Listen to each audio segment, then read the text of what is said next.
Okay, what we're doing is a 2009 Chevy Aveo. Okay, and I'm changing the CV joints.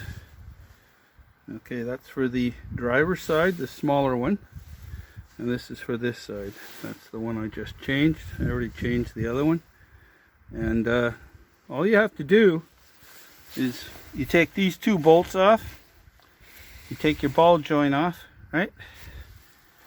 I've got a ball joint remover for that, but anyways, take that off, take these two off, and this just sits over to the side. You pull the transaxle out, okay, like this one here, and then the other one, you just go straight down in there to the edge, to the end there, see? Right down inside there. Line it up with the hole, and tap the end of this with a hammer. And that'll make the little clip inside, see this little clip?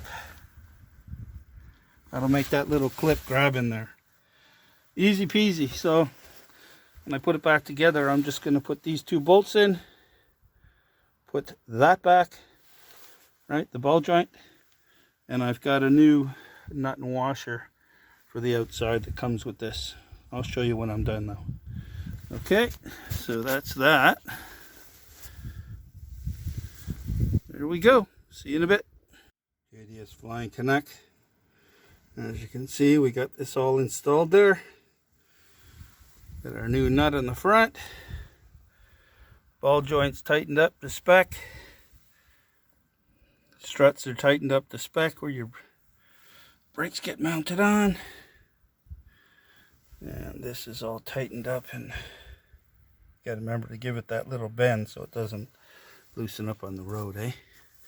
Now I put a little bit of this anti-seize stuff on my bolts, but I'm telling you right now, it can make you over tighten. Make sure, well, the Geo's about 80 to 90 pounds. Do about 90 pounds with your torque wrench. That's what I'm going to be doing here in a minute.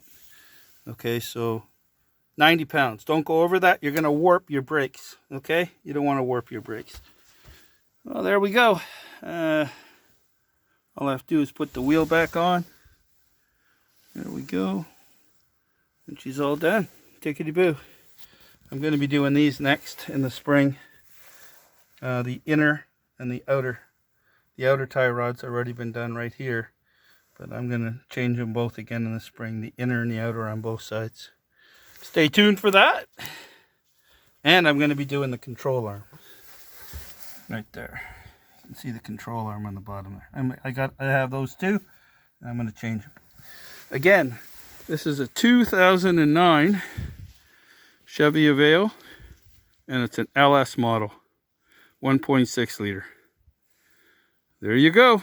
JDS Flying Canuck, over and out. Another great job.